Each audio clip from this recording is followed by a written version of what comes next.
June 10th, 2000. The president is dead. Hafez al-Assad, the man who ruled Syria for over 30 years and kept the country stable amidst numerous rebellions, international crises, and other negative events that were not caused by his policies in any way, shape, or form. In a normal soy-infused democracy, the vice president would take office and new elections would be held. But in Syria, the real successor would be whoever Hafez had appointed before dying, because democracy is cringe as fuck.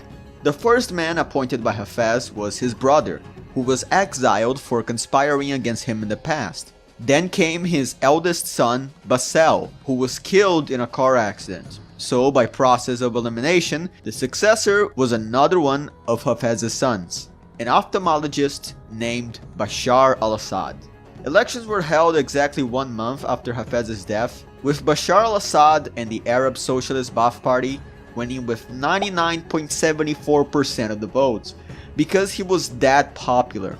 The Syrian Arab Republic in 2000 was in a delicate but not that terrible spot. The economy was very stable and it mostly relied on exports such as crude oil and olive oil. It was very much agriculturally independent. The Ba'ath Party's grip over the nation's politics was strong and allowed a smooth transition into Bashar's presidency following his father's death. However, Syria still had many problems that Assad would have to tackle eventually. The country's industry was non-existent. There was a considerable amount of people in Syria who wanted a democratic reform and a Western-style democracy. The USA Central Intelligence Agency had considerable influence within Syria and would continuously fund anti-government and insurrectionist groups. The country was occupying huge chunks of Lebanon, having to deal with its unruly population. Syria's main geopolitical ally, the Soviet Union, and Russia was now ruled by an incompetent drunkard named Boris Yeltsin. The Kurds existed, but the biggest problem modern Syria faced was the very existence of the State of Israel, which invaded and occupied the Golan Heights and continuously bombed the country for reasons. Bashar would look to tackle these issues one by one. When the liberals organized a massive rally named the Damascus Spring shortly after he took power, he gave in to some of their demands and actually released many political prisoners that were affiliated with a jihadist group named the Muslim Brotherhood. But Bashar quickly realized that he fucked up and started arresting and exiling people who continued to protest. He tried to approach the United States with a realpolitik doctrine, but that didn't work out because of the American invasion of Afghanistan and Iraq, which Bashar opposed, and also because Syria was still allied with Hezbollah and the Iranian government. But that wasn't that big of a deal because Russia was going through somewhat of a renaissance under the recently elected President Vladimir Putin, so Syria finally had a major ally after the Soviet collapse.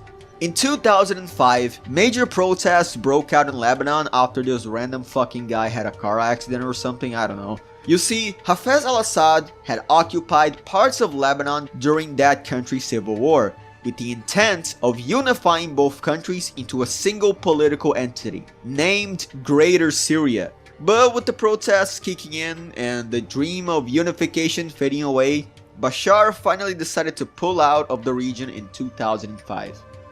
So yeah, that was Bashar's presidency in a nutshell until the year that everything changed. 2011.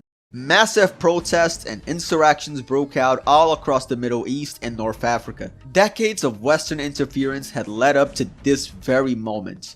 And all Arab nations from the temples in Morocco to the mud huts in Somalia were spiraling into chaos.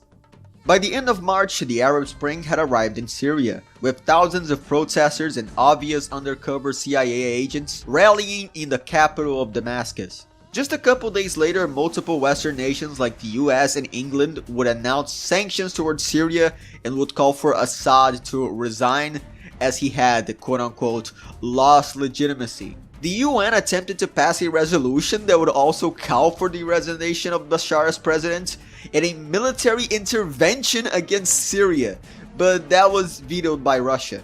Now you may be asking, why would the West even care so much about Syria?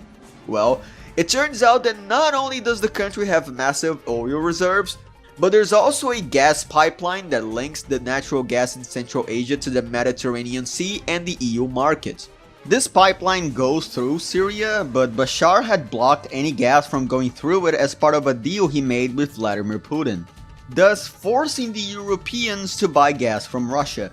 The protests began to escalate and escalate further until July 2011, when deserters of the Syrian armed forces, liberal insurrectionists, and jihadist groups quote-unquote unified and formed the Free Syrian Army, a large military force with the sole objective of toppling the Ba'athist regime. I put unified under quotations because the FSA was extremely decentralized, and its brigades were nearly independent from each other, and also because of the comically large amount of internal factions within the rebel cause, from the liberals who wanted a Western-style democracy to the jihadists who were just mad at Assad because he didn't persecute Christians. The FSA also formed a government in exile based in Istanbul because the Turks were now looking to heavily invest in the Syrian rebel cause, maybe to get a puppet regime going and cope with the fall of the Ottoman Empire. The rebels managed to secure strongholds throughout all of Syria, including the major city of Daraa, pockets of land throughout the northern border with Turkey, and holding all major checkpoints in the Syrian-Iraq border, performing numerous attacks and ambushes towards government troops. Fighting continued until 2012 when the UN finally did something and organized a peace deal between the government and the rebels. But this peace deal did not present any long-term resolution for the conflict other than just stop fighting each other lol. However, as it usually happens with these UN peace deals, this benefited the rebels quite a lot since it gave them time and breathing room to organize their forces and conduct a massive offensive once the deal was over. In order to contain the rebel advances, the government pulled out of northeastern Syria, which is where all of the Kurds live. And exactly 2.7 seconds after the government left, the Kurds formed their own militias and declared independence as the Autonomous Administration of North and East Syria, or simply Rojava.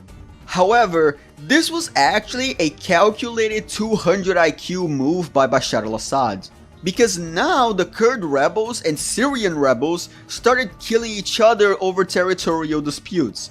And this also split up Western support for the rebel cause, since now the USA was supporting Rojava and the FSA, but Turkey would fight against Rojava because they have their own problem with the Kurds, something that would damage Turkish-American relations to this day. In 2013, the rebels swept the north of the country, taking Al-Abab, Al-Hakka, all of the cities of the east bank of the Euphrates River except for Deir el-Zor, and encircling regime troops in Al-Hasakah and Aleppo, the largest city of Syria. They also launched an offensive against the capital of Damascus that managed to capture a huge chunk of the city's suburbs, but failed to expel the government troops and take the presidential palace.